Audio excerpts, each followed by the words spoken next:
Parshat Behar and Bechukotai finish the Sefer of Vayikra, the Sefer which we know is called the Sefer of Torah's Kohanim, the laws which primarily deal with aspects pertaining to the Beis Hamikdash, to the Mishkan, to the work of the Kohen. It's interesting that such a Sefer of Torah's Kohanim ends with really mitzvos that are applicable to all of Klal Yisrael. Parshat Behar, the parsha I'd like to focus in on of the two, begins with the mitzvah Shemitah, the law of leaving one's land fallow for an entire year of not working it. And then it goes on to discuss different laws of how to help poor people, how to strengthen, as we'll see, the people who have no money, the destitute, and speaks about situations where people cannot pay back and are sold into slavery, into what experiences how we treat them, as well as the laws of Yovel, the laws of Jubilee, how they return, and ultimately the land, and even if land is sold, it returns to its rightful owners. Very much dealing with interpersonal relations, specifically in the inyan of monetary help for individuals. Now, a question I'd like to ask is a number of questions. One is, if this is the Sefer of Torah's Kohanim, laws applicable to the Kohen, how are we to understand why this parsha is found within this particular Sefer? The second question is, what's the connection between Shemitah, leaving the land fallow, and these laws of helping a person out, and the laws of the land being returned to them, or how do we help a person who's in need? What's the theme, the thread that perhaps runs through the parsha? And the final question, which is a much more specific question, a very famous question. The parsha begins by telling us Hashem spoke to Moshe at Mount Sinai, saying, "Speak to the children of Israel and say to them, when you come into the land that I give you, the land shall observe a Shabbos rest for Hashem."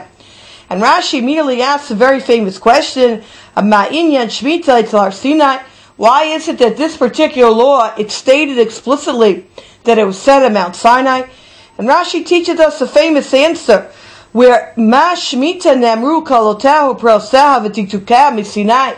Just like Shemitah in all of its details are emanating from Sinai, Af Kol Nemru Kaloteim V'Tiktukah Misinai. Likewise, all the mitzvos were said in their entirety from Mount Sinai. Very nice, but again, the question begs itself of why is Shemitah chosen? It's a very famous question, many answers, to be the paradigm mitzvah that just like Shemitah was given at Mount Sinai, so to all the mitzvah and all their minutiae and all their details are given at Mount Sinai. With this in mind, perhaps the final question, which really is very much connected to the first question of the Torah's Kohanim, is obviously the parshios these weeks help us in our ascending the ladder toward Shavuos, toward working on ourselves during this period of Sfiras HaOmer. How does this parsha, the lessons from this parsha, help us become better people?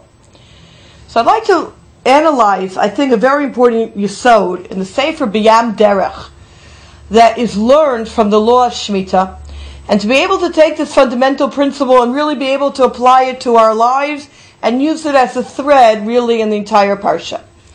He notes, and this is source number 2, where he says, there's a mistake that many people have. That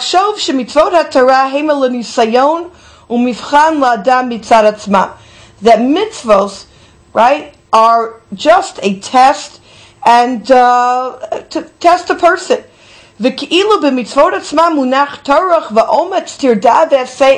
As if the mitzvah is a burden, it's a yoke with a tremendous amount of loss. And the test is, even though it also costs a lot of money, are we still going to do it? Even though I want to eat this chocolate bar, am I going to say a bracha with kavanah? And that's the whole purpose of mitzvahs. And there's nothing beyond this. This is a mistake in the fundamental aspect.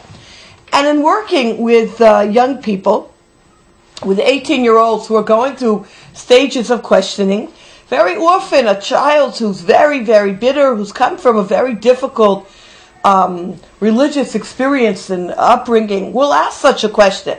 Like, Why does God need all these mitzvahs? You know, it's almost like lahavdil, some diabolical creature who's up there who's watching us suffer and gets enjoyment every time, you know, we have to sweat out a mitzvah. Obviously, that is not the approach that we have to Torah mitzvahs.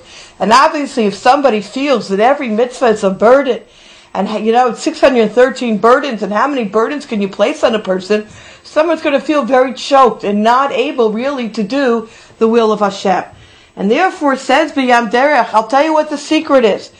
B'mitzvot b'tzad atzmam ta'un behem oneg atzum. Mitzvos in their essence have a tremendous amount of oneg, of pleasures.